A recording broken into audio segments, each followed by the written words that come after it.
So, it's an amazing statement that we finished off yesterday.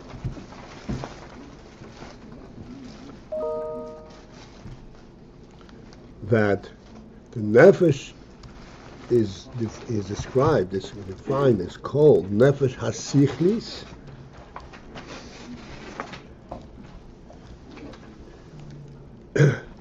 al shem, in trying to capture in the term the principle that there is that is tanag atzim shebenefesh. There's tanag atzim shebenefesh. That's why the nefesh is called nefesh hasichlis.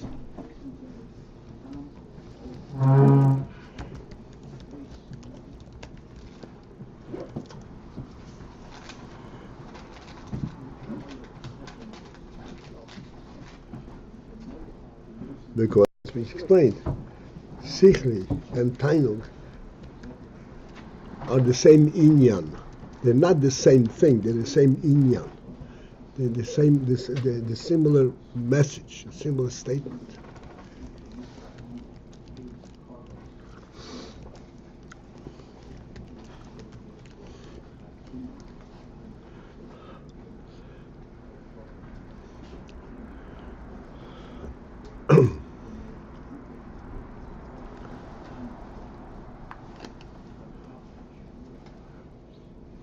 As we explained all the time, and yesterday at great length, Seichel carries its own reality. Seichel is not what the world calls Seichel, identifying things that you come in contact with, things that you're touching. That's not Seichel. Even the animal handle identifies these things. Seichel is identifying a reality on the Seichel level.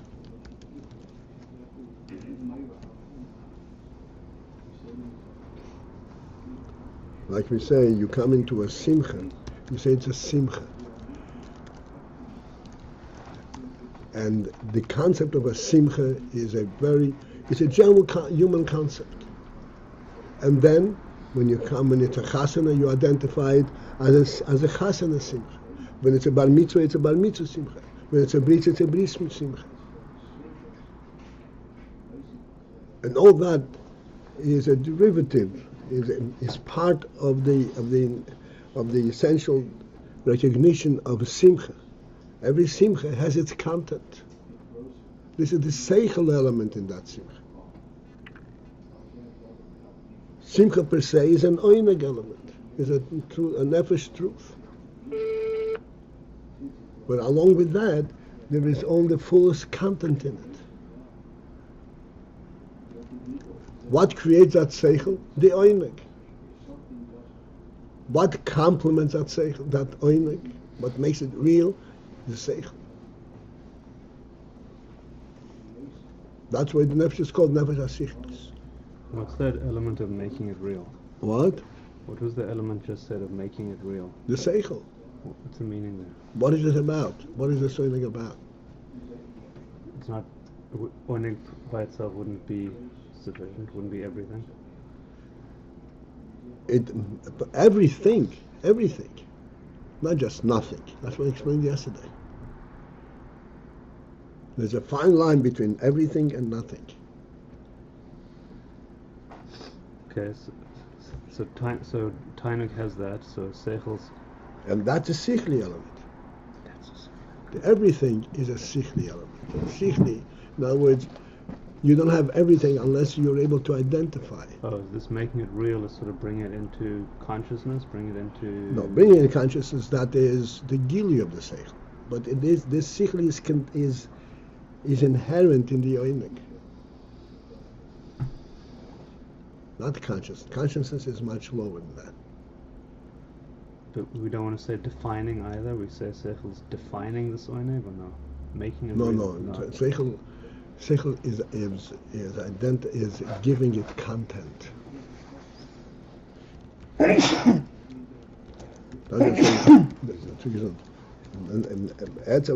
is everything. There is everything. Not that it allows for anything, because it doesn't care what happens. There is everything. There is everything. This Indian from there is everything, that's the Seichel.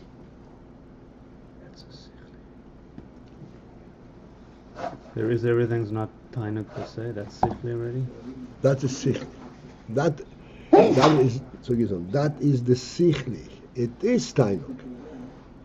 And it is Tainuk per se. And what makes this Tainuk real is because it is a Sichli Tainuk. Because it's a Tainuk with content. Rabbi Paltiel? Yes, oh, look at that. It's that number. That, yes, go ahead. A lot of times you can't hear me. I don't know why that doesn't work. But you can hear me. I think we discovered the secret. Okay. We were dialing on two different numbers. Uh-huh. Okay, so here's a question. With respect to the rock you say it doesn't have, it's not even aware that it's there, much less what it is.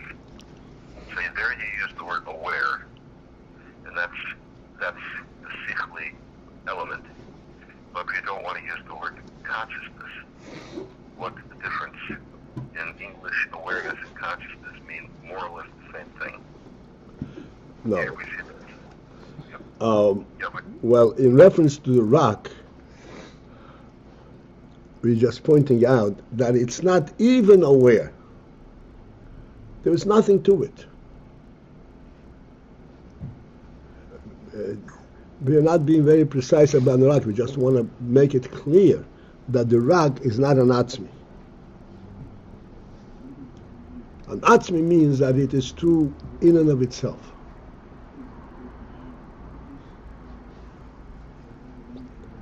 Let me explain to you. Let me explain to you where we are coming from, because my question is about this term consciousness, basically, which you were saying is much lower. Consciousness, right? Consciousness is a derivative of the etzem.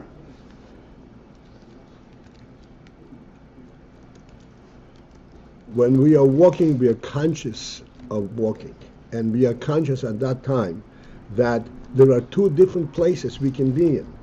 Here, where we're starting from, and where we can get into. This is consciousness. On the essential level, we are capable of being not in two different places. We are capable of being in unlimited number of places. But we're not consciously aware in many different places. This is an essential element in the nefesh.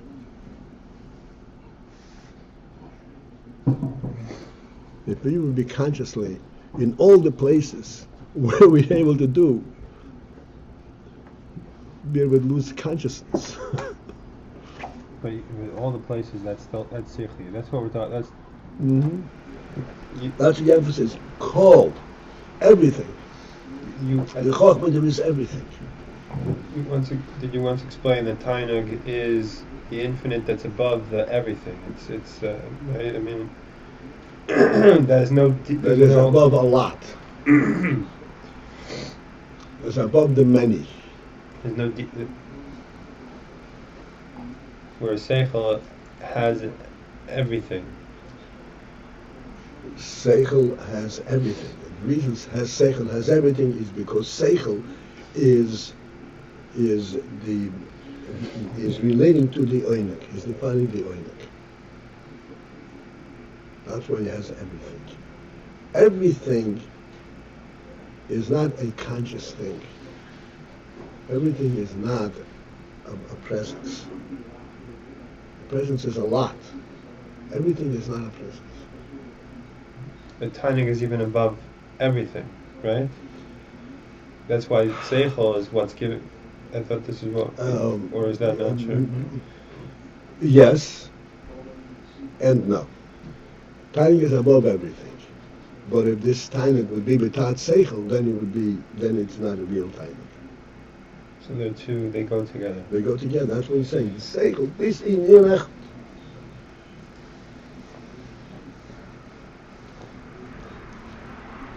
The nefesh itself, what can be hidden, is called nefesh asichis.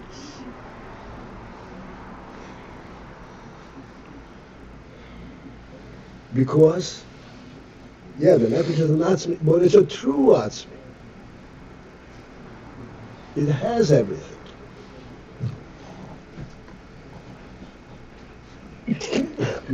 Not like the rock that allows for everything.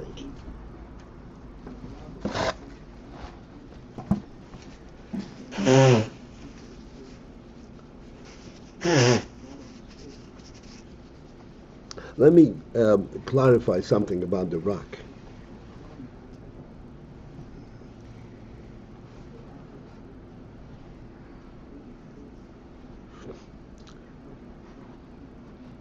The rock is in our world. In our world, in the physical world, in the physical world,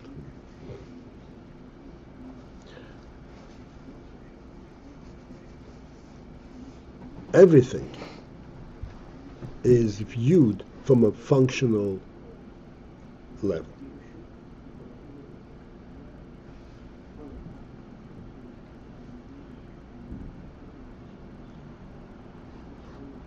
This is in fact how the world identifies everything.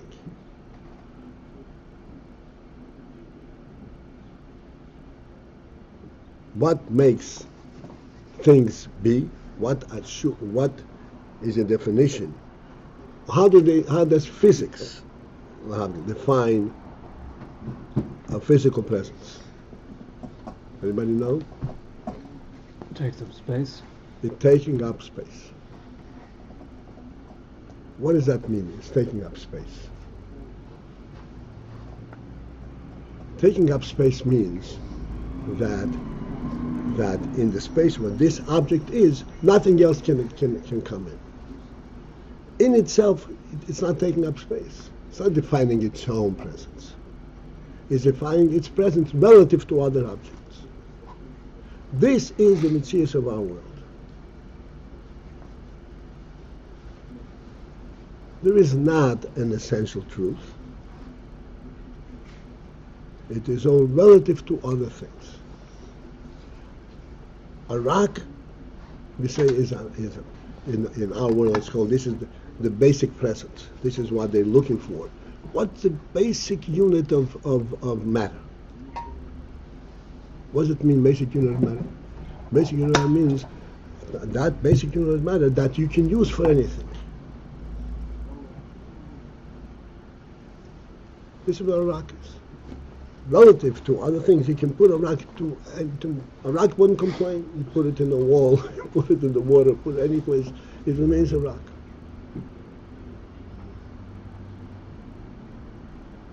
So this is the quote unquote atzmi element on that level. It is the furthest thing from atzmi because it has no personal identity at all. Its whole identity is relative to other things. In contrast to the atzmi we're talking about, is something that has no relative presence at all. It's completely its own reality.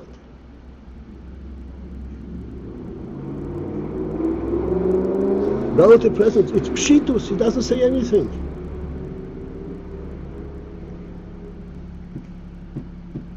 That's an atzmi. That's the atzmi you're talking about. That's a godly atzmi.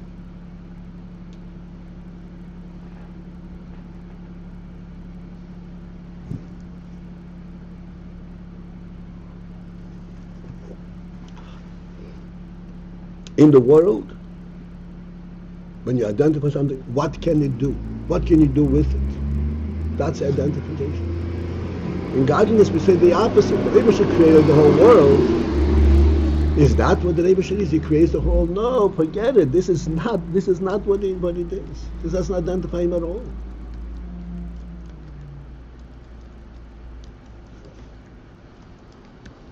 All right. Now we continue further.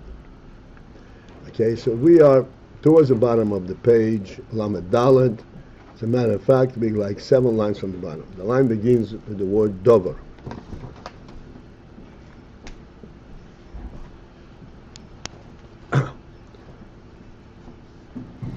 So this whole discussion of the nefesh, this is a moshel for the Indian that we were discussing the way it is Lamayla. This is going back to the middle of this page. We were discussing the Indian of Torah versus mitzvahs. And we were saying all along that mitzvahs are really superior to Torah. Because mitzvahs, this is the actual presence of Rotzen Eliki. Torah is something which is mislabish and seichel. And then finally we come to a point we say no. Yes, there is different, that Chochmah is present at 2 different levels. The Etzem Inyan HaChochmah, this is really part and parcel of Atzmus itself. And in that respect, this is even higher than Rotzen of Mitzvahs. And this is where Torah is rooted. In order to understand that, we went as a moshel for the Nefesh HaOdom. That the Nefesh HaOdom, which is an Atzmi, and it's referred to as Nefesh HaSichlis. Because there's a Seichel element that is part and parcel of the Atzmus or Nefesh. And now we come back to the Nimshah, so to speak. Dugma is a Yovel Lamayla. Therefore, the Dugma, the reflection and the similarity of this when we understand Lamayla. To understand the root of the Chochmah, that we say Torah is rooted in Chochmah. The Inyan HaChochmah of Torah, as the Torah is at the level where it is Shashuim Mo'atzmi, where it is not a Chochmah that can be mislabish, that has a content, that has, so to speak, a functional element, like Chochmah normally is referred to as Chochmah is mislabish, and it's functional. This is Chashur Mo'atzmi. This is the preoccupation of the etem itself, from Atzmos Ein Sof, that is in the Atzmos Ein Sof itself.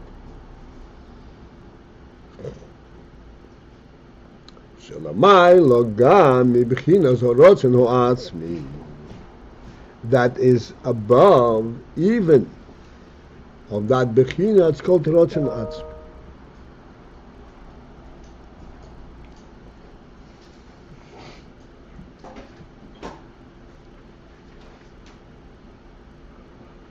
And thus, this is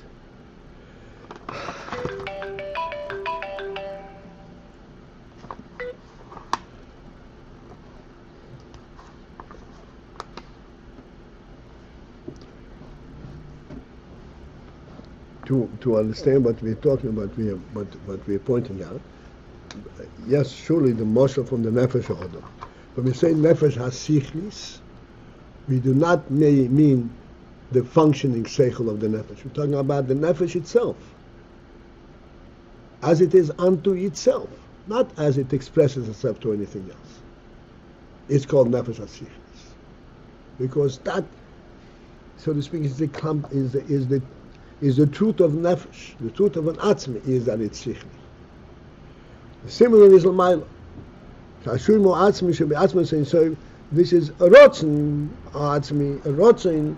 Even it's a rotzen atzmi, which means it's a rotzen that is expressing the will of atzmos, but it's a will. It's an expression. This is what I want. Whereas the chochmah shebi atzmos, this is not a will, not the way, but a statement coming from atzmos. This is the atzmos itself.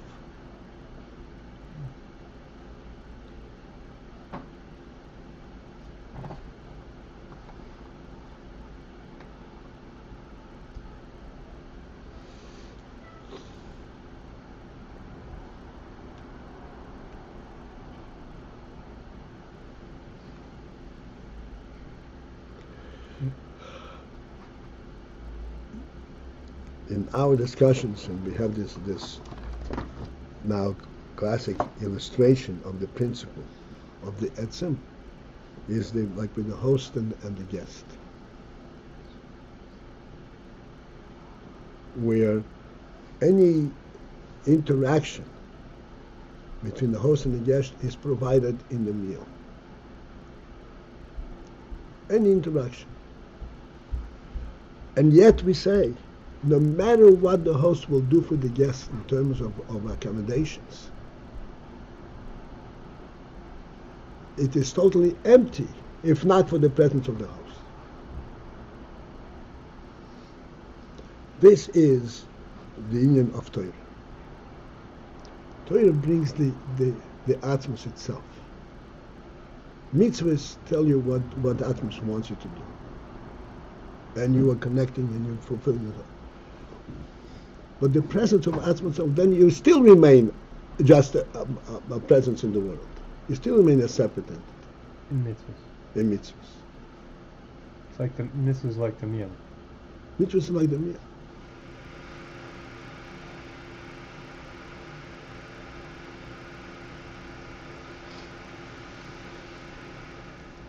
Mitzvahs is like, by virtue of these mitzvahs, you are representing, you are with me. But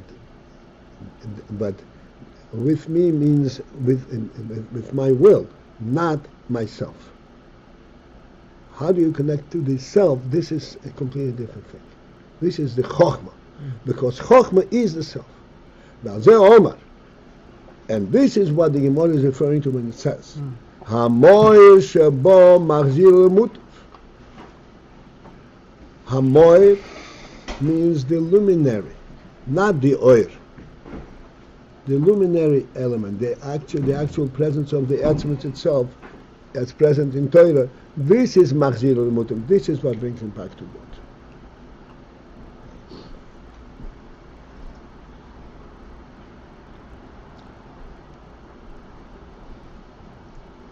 And we'll discuss it after we finish the description here. Bechinas moir davko. The bechina of moir, emphatically. Not the oir, but the moir. Moir means the source of the oir.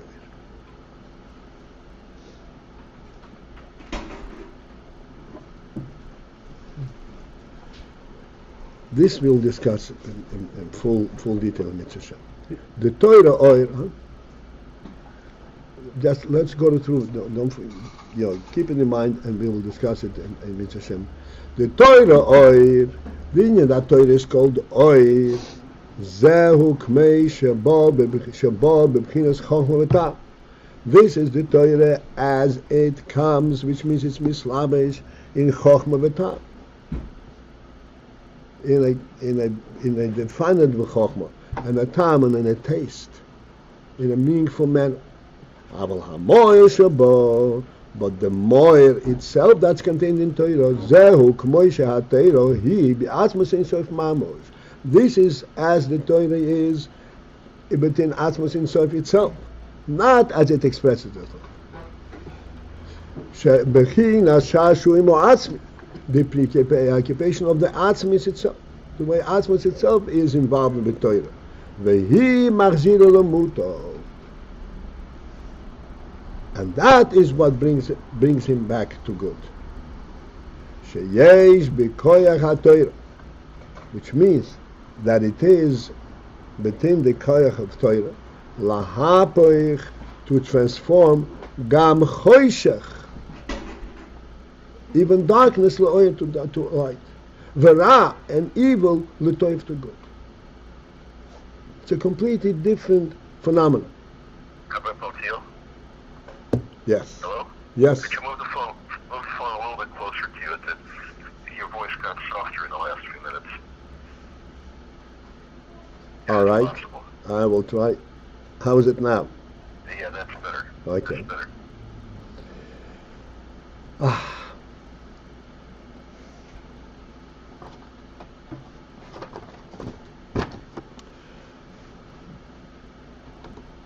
we spoke many times. I'm going to go back to light. So because here in the case of the sun, we have both aspects, and we can see the contrast. We spoke many times that we have sunlight.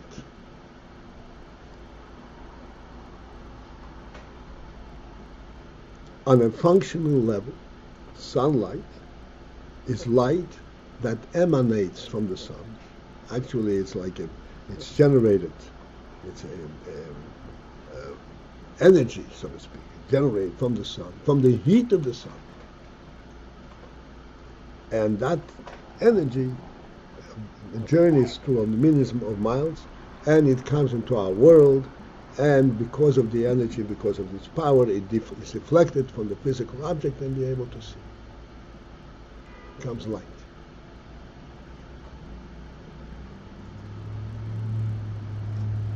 That light is literally a light that becomes part and parcel of our world. It's not sun anymore. It's sun energy.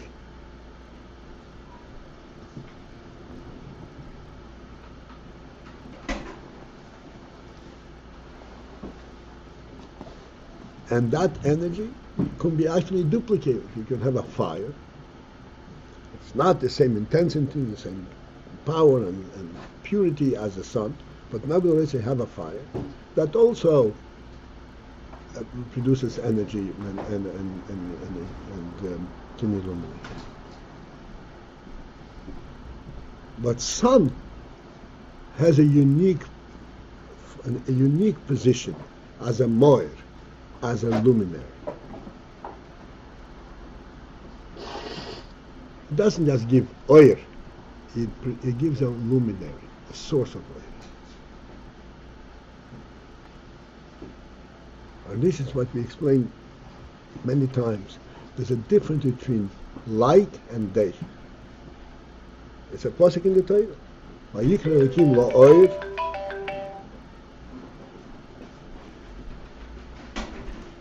yoin. We explained many times what's the difference between oir and yoin. Vayikra Elokim la'oir yoin. It's the same thing. The difference is oir it has a contrast. What's a contrast? Darkness. It eliminates darkness. It illuminates darkness. When you illuminate darkness, essentially, but the darkness remains. You don't eliminate the darkness, you illuminate it. So essentially the world remains darkness. Except you illuminate. What is the effect of the illumination? That you're able to see, which means you're able to see in the dark. But essentially the world is dark by definition. It's a physical world and it's dark. The physical world you can only know by touch, not by sight. Sight is a new creation, totally defying the physical rules.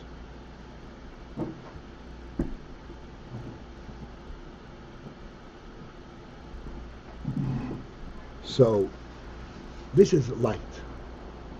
Light does not change anything. It just makes you able to see in the dark. A luminary, day, is a completely different concept. Day does not illuminate the darkness. It eliminates the darkness. Eliminate means such a thing as darkness does not exist.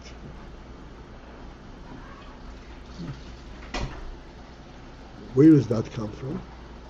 This is not from the sunlight. This is from the moir, from the sun itself. As we say many times, in this, the sun, light in the sun is not a presence of light. It is through and through, it's a moir. In the sun, darkness does not exist. We always point out, it's hard for us to conceptualize, but This is the concept. Light to the sun is like darkness to us. As fundamental, as real as darkness to us, to the physical world. And this is why when sun comes up, it doesn't illuminate, it illuminates. It cannot be, the sun comes up, it doesn't have to generate light. Its presence eliminates, destroys all possibilities of darkness. Because it is the opposite of darkness. This is the Moya Shebatoyr. To be continued. All right, this is it for this morning, and we will continue Mitzvah tomorrow.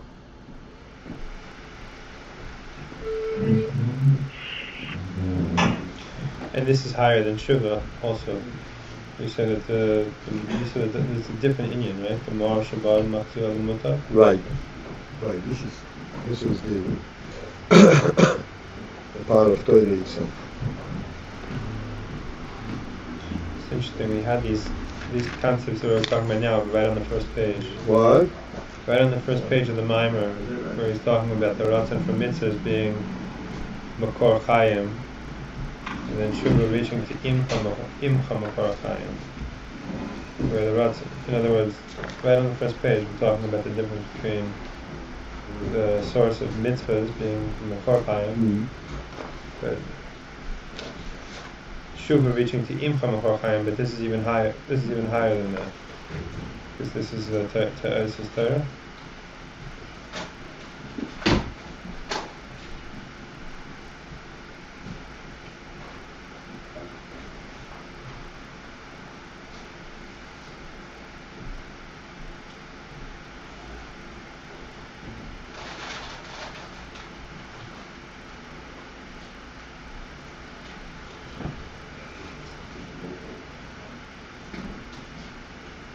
This is Torah that can only be recognized out of truth, by about truth.